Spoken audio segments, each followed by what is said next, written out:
તો પણ બાળકના શરીરની એક સુગંધ હોય.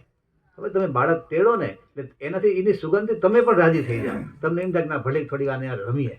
એની જે ઉર્જા છે એ તમને રમાડવા માટે પ્રેરે છે. તો આવી શુદ્ધતાવાળું શરીર હોય ત્યારે એનામાં આનંદ હોય, બાળકને ખુશખુશાલ હોય, એને કોઈ તકલીફ ન હોય. આ ખુશીનું કારણ છે. પછી બાળક મોટું થાય 6 મહિનાનું એટલે એની ઘરના દાદા દાદી બાયણે લઈને આવે એટલે શેરીનું જે કંઈ નીકળે લાવવાને આંટો મરાવીએ. આંટો મરાવશે તો કાંઈ વૈદ્યરાજના ત્યાં ઉત્તમ ઔષધિ ખાવા લઈ જશે નહીં એને, કે આ 6 મહિનાનું બાળક છે કે 8 મહિનાનું બાળક છે, 1 વર્ષનું બાળક છે, વૈદ્યરાજ આના માટે ઉત્તમ શું એને ખવડાવવું તો એ રાજી થાય. એ જગ્યાએ કોઈને લઈ જાય, ક્યાં લઈ જશે? લઈ ક્યાં જશે? દુકાને. 5 રૂપિયાવાળું પડીકું આપો ને ચોકલેટ આપો ને. આ બચારાનું એક જણ કહે ને કે ઓલી પેટી જેવું થઈ ગયું, નાખે રાખો બધું આમાં, જે નીકળે લઈ જાય નાખો પેટીમાં. સાચું છે કે નહીં? તો આપણે એક નિયમ કરવાનો કે કોઈનું છોકરું તેડીએ તો દુકાને ના લઈ જાવ. ભલે ખાલી આંટો મરાઈને લઈ આવો અને મૂકી દો પાછું. એને ખવડાવવું નહીં. અને ખવડાવવું હોય તો ગામમાં વૈદ્ય હોય એની પાસે જવું, ગામમાં ડોક્ટર હોય એની પાસે જવું કે સાહેબ આને 1.5 વર્ષનું છોકરું છે, આને હું ખવડાવું તો એના માટે સારું. એ કે ખવડાવજો, એ કે મળશે નહીં ગામમાં.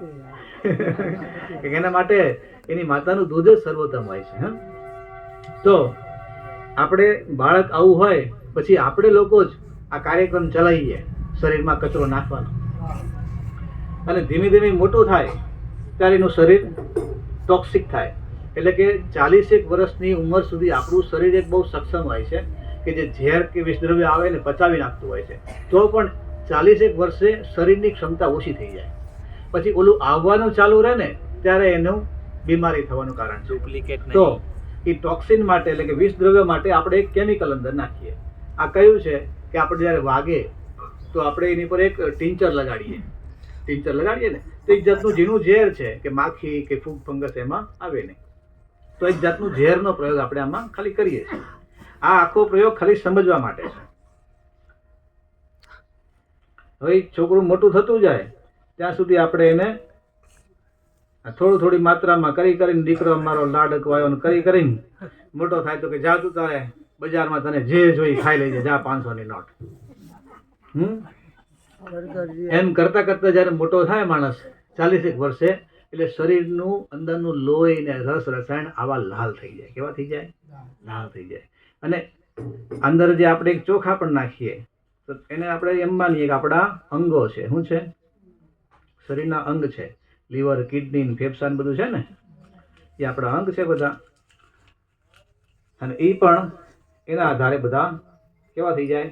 કાળા. એ તમને આખામાં દેખાય. એ ચોખા પણ કાળા થઈ જાય. તો જ્યારે શરીરમાં રોગ આવતો હોય ત્યારે આપણા બધા ટોક્સિનના કારણે, વિષદ્રવ્યના કારણે શરીરની અંદરમાં આવેલા અંગો પણ કાળા થઈ જાય. એટલે આપણા ઋષિમુનિઓએ કીધું હતું કે અઠવાડિયે એકવાર ઉપવાસ કરો અને રોટલા અનાજને બધું બંધ કરીએ. અઠવાડિયે ફળાહાર ખાઓ. શું કીધું? ફળનો આહાર. આ ફરાળી પરોઠા ને ફરાળી શાક ને સૂકી ભાજી ને એ નહોતું કીધું. ફળનો આહાર કરો. તો એક દિવસ તમે અઠવાડિયામાં શાક રોટલા બંધ રાખ્યા અને ફળનો આહાર કર્યો તો ફળમાં ઉર્જા તત્વ વધારે હોય, રસ રસાયણ વધારે હોય. એ શરીરની સફાઈ કરી રહે અને કચરો નાશ કરી નાખે. એટલે શું થાય? તો કે પુણ્ય થાય. પાપ ગયું એટલે પુણ્ય થયું. તો આવું શરીર થઈ જાય માણસનું એટલે એનો મગજ કેવો થઈ જાય એ કહો ને. પહેલા તો આપણું શરીરમાં 40-50 વર્ષે આવું થઈ જાય એ માણસનો મગજ કેવો હોય? સુતલી બોમ્બ જેવો હોય. એલો સિંદરીવાળો બોમ્બ આવે ને એના જેવો એનું મગજ થઈ જાય. આમ ઘણા કહે છે ને કે એને તો બોલાયા ન થાય. હો ભાઈ, એને તો વતાવો નહીં એને તમે.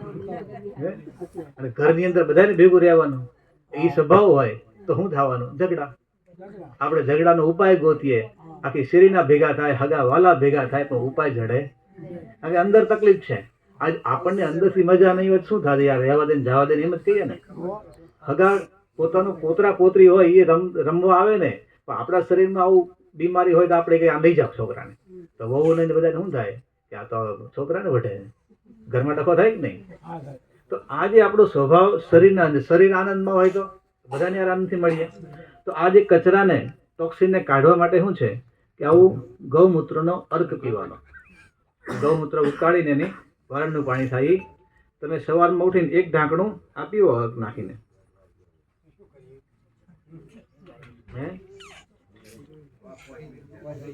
જો એને કરી નાખે ને ચોખ્ખું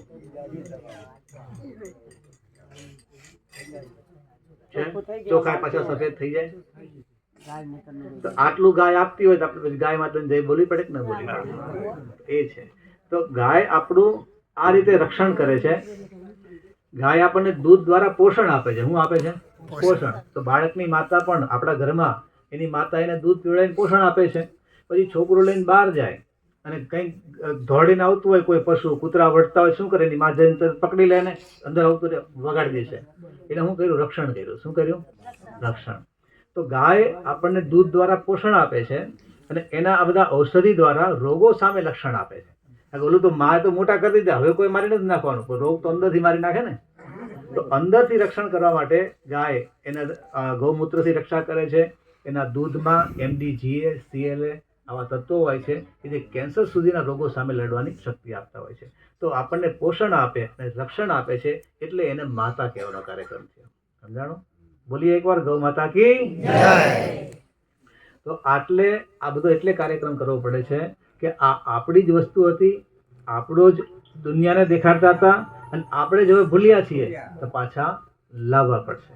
તો તમે જ્યારે ખેતીની એક્સપોઝરમાં નીકળ્યા છો તો તમે એક પ્રયોગ કરજો કે તમારા આખા ખેતરમાં, ભલે તમે અત્યારે જે કેમિકલ ખેતી કરતા હોય કે કોઈ પણ, કારણ કે એક કરીએ છીએ તો એમાંથી ટ્રેક ચેન્જ કરવાનો છે. એક બસમાંથી ઉતરીને બીજી બસમાં ચડાય, ચાલુ બસે કૂદકો મારી બેની વચ્ચે રહી જવાય. તો તમારી જે કંઈ ખેતી હોય તમે એમાં એક પાક્કો સંકલ્પ કરજો. એક તો આંગણે ગાય રાખવાની. આ ગાય હશે તો આપણા પરિવારને તારણહાર છે અને એના દૂધમાં સેરેબ્રોસાઇડ પણ તત્વ છે જે મગજની શક્તિ આપે આપણને. તો એ આપણા માનસિક બીમારી પણ ઘરમાં કોઈ ન આવે. ઘણા કહે કે છોકરું વિકલાંગ જન્મ્યું, માનસિક બીમાર, તો આ હશે તો એ પણ નહીં થાય.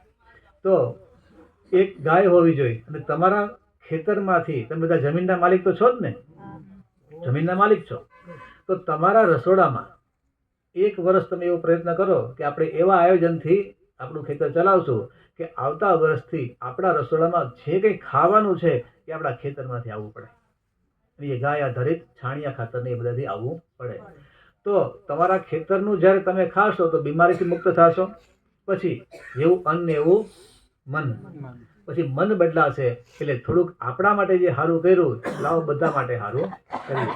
એમ કરતાં કરતાં 1 acre, 2 acre, 3 acre, 4 acre, 5 acre કરતાં કરતાં આપણે જઈએ. એનાથી ફાયદો એ થશે કે તાકાતવાળું ખાવા તો મળશે. છાણિયા ખાતર નાખશો તો દર વર્ષે તમારી જમીન ચડતી આવશે, સારી થતી આવશે. અને છેલ્લા 50 વર્ષમાં આપણે છાણિયું ખાતર નાખ્યું નહીં, બધે આ કેમિકલ જ નાખ્યા, તો અત્યારે જમીન દર વર્ષે ચડતી આવે છે કે પડતી આવે છે? રેતી થતી આવે છે. સમજાણું? તો ખેતી છે એ માં છે. ધરતી એટલે માં કીધું તો માં તમને આપે તો કાંઈક દેવું પડે. એટલે કે માં કીધું ને કે બેને દૂધ પીવડાવીને મોટો કર્યો છે તો ઘટપણમાં એની સેવા કરે. તો ધરતીને આપણે મોટા તો કરી દીધા, તો આપણે 12 મહિના સેવા કરવાની છે. ધરતીને બીમાર કોણે કરી છે અત્યારે? આપણે જ કરી છે. સેવા કોણ કરશે? આપણે જ કરશું. તો આપણે આપણા ઘર પરિવારથી શરૂઆત કરવાની અને આપણા ઘરમાંથી આખી શેરીના ગામમાં ખવડાવીએ. બસ ધારો કે અત્યારે તમે 1, 2, 5 એકરના જ માલિક હશો ને, પણ કોઈ ખેડૂત એવા ખરા અહીંયા કે જેમના શાકભાજી 12 મહિના, 1 મહિનો નહીં, 12 મહિના એના ખેતરમાંથી આવતા એવા કોઈ ખેડૂત છે? કોઈ એવા ખેડૂત હોય તો કયો કે જેના 12 મહિના શાકભાજી એના ખેતરેથી આવતા હોય? નથી. તો આપણે ખેડૂત છીએ? હે? સમજાણું?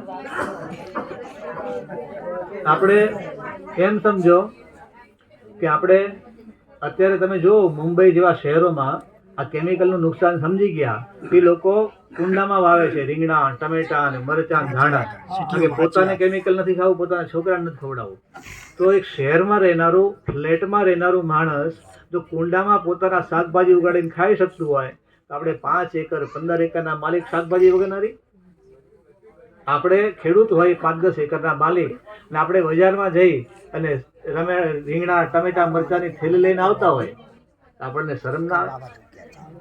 એ શરમ આવશે તેથી ખેતી થશે. સમજાણો?